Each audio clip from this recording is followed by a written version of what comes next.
तो हेलो दोस्तों, मेरा नाम है प्रिंस और आप लोग देख रहे हैं सक्सेस एजुकेशन 97। तो कैसे हैं आप लोग? उम्मीद करते हैं बढ़िया होंगे और अच्छे तरीके से अपनी पढ़ाई को कर रहे होंगे। तो चलिए आज हम देखने वाले हैं इंग्लिश ग्रामर के चैप्टर 4 एडजेक्टिव का पार्ट 2। इस पार्ट 1 में हम लोगों ने देखा था इंग्लिश ग्रामर के चैप्टर 4 में एडजेक्टिव का डिफिनेशन, उसका इंग्लिश में डिफिनेशन और उसके प्रकार जो 10 हैं और 2 प्रकार का डिफिनेशन हम बता के दिए हैं। तो चलिए आज हम तीसरे वाला को देखते हैं। चलिए सबसे पहले आप लोग हमारे चैनल को सब्सक्राइब कर लीजिए, नहीं किए हैं तो हमारी वीडियो को लाइक कर दीजिए। हमारा बुक है इंग्लिश ग्रामर चैप्टर 4 है और चैप्टर नेम क्या है हमारा? एडजेक्टिव है। ठीक है, चलिए आप 3 नंबर देखते हैं। 3 नंबर का रहा है adjective of number. Adjective of number जिसका हिंदी क्या होता है?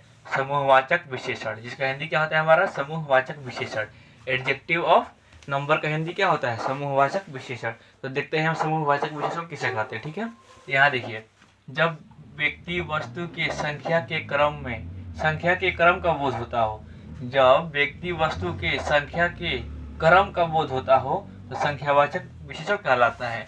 यानी कि जब किसी वस्तु के संख्या के क्रम का बोध होता हो, ठीक है, संख्या के क्रम का बोध होता हो, उसे क्या बोलते हैं? संख्यावाचक विशेषण बोलते हैं। ठीक है, अगला हमारा है डेमोन्स्ट्रेटिव एडजेक्टिव। डेमोन्स्ट्रेटिव एडजेक्टिव जिसका हिंदी होता है संकेतवाचक विशेषण। ठीक है, जिसका हिंदी क्या होता है हमारा? संकेतवाचक विशेषण होता है। ये देखिए क्या कह रहा है, जिस विशेषण का प्रयोग व्यक्तियों या वस्तुओं को यानी किसी व्यक्ति को किसी वस्तु को सूचित, इंगित, निर्देशित करने के लिए किया जाता है, उसे हम क्या बोलते हैं? संकेतवाचक विशेषण बोलते हैं।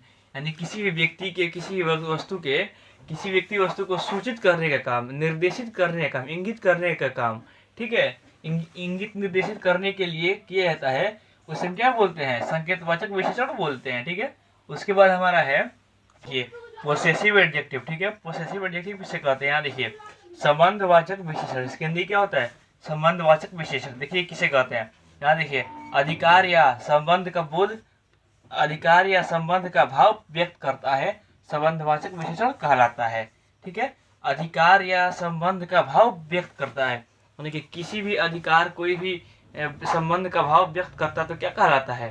संबंधवाचक विशेषण कहलाता है। ठीक है, तो चलिए इसके बाद हम चलते हैं। ऐसा करके हमारे ये 3 समाप्त हो। अब देखते हैं यहाँ पे हम 6 नंबर। ठीक है, 6। तो चलिए आप देखते हैं 6 नंबर क्या कह रहा है? Distributive adjective. डिस्ट्रीब्यूटिव एडजेक्टिव इसका हिंदी होता है हमारा व्यष्टिवाचक विशेषण। डिस्ट्रीब्यूटिव एडजेक्टिव का हिंदी होता है हमारा व्यष्टिवाचक विशेषण। ठीक है, देखिए किसे कहते हैं। देखिए, जब ईच, इवरी, एदर के ठीक बाद कोई संज्ञा प्रयुक्त होता है, व्यष्टिवाचक विशेषण कहलाता है। ठीक है, जब ईच, इवरी, इधर के ठीक बाद कोई संज्ञा होता है, ठीक है, संज्ञा प्रकट होता है, तो उसे हम क्या बोलते हैं? व्यष्टिवाचक विशेषण बोलते हैं। ठीक है, उसके बाद देखिए हमारा है यहाँ पे 7 नंबर में इंट्रोगेटिव एडजेक्टिव। इंट्रोगेटिव एडजेक्टिव का हिंदी क्या होता है? प्रश्नवाचक विशेषण। इंट्रोगेटिव एडजेक्टिव का हिंदी क्या होता है? प्रश्नवाचक विशेषण। किसे कहते हैं? देखिए, जब व्हाट, विच और हुज किसी संज्ञा के साथ प्रयुक्त होकर प्रश्न किए जाने का काम आते हैं, यानी कि काम करते हैं, ठीक है, तो उसे क्या बोलते हैं? प्रश्नवाचक विशेषण बोलते हैं। ठीक है, जब व्हाट, विच और हुज किसी संज्ञा के साथ होकर प्रश्न किए जाने का काम करते हैं, ठीक है, तो क्या कहलाते हैं? वो प्रश्नवाचक विशेषण कहलाते हैं। उसके बाद हमारा है प्रॉपर एडजेक्टिव। ठीक है, प्रॉपर एडजेक्टिव का हिंदी होता है व्यक्तिवाचक विशेषण। किसे कहते हैं? प्रॉपर नाउन से बने एडजेक्टिव को प्रॉपर एडजेक्टिव कहते हैं। प्रॉपर नाउन से बने एडजेक्टिव को प्रॉपर एडजेक्टिव बोलते हैं। तो चलिए इसके बाद हम देखते हैं 9 नंबर यहाँ पे क्या कह रहा है। ठीक है, 9 नंबर यहाँ पे एम्फासाइजिंग एडजेक्टिव। ठीक है, इसको देखते हैं हम। ऑन, वेरी सेम, etc ऐसे एडजेक्टिव है जो किसी संज्ञा के बदले में प्रयुक्त होकर उस संज्ञा पर बल देते हैं, उसे हम क्या बोलते हैं? एम्फासाइजिंग एडजेक्टिव कहते हैं या बोलते हैं। ठीक है, फिर देखिए इसको, एम्फासाइजिंग एडजेक्टिव ऑन वेरी सेम या वेरी सेम हमारा अलग है और वेरी सेम क्या है? अलग है।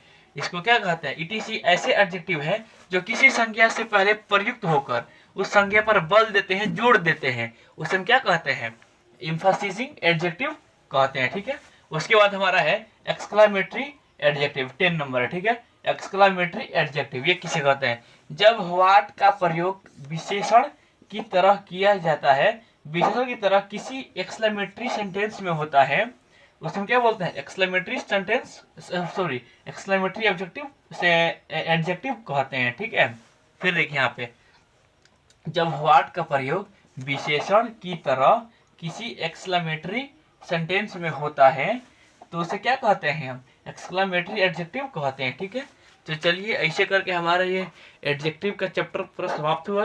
तो आप लोग को ये वीडियो कैसा लगा, अगर हमारा वीडियो आपको पसंद आया तो लाइक करिए, हमारी चैनल को सब्सक्राइब करिए ताकि आपका अगला वीडियो मिलती रहे, और हमारे चैनल को सब्सक्राइब कर लीजिए, कमेंट कर दीजिए। ठीक है, तो तब तक के लिए बाय, नेक्स्ट वीडियो में मिलते हैं अब।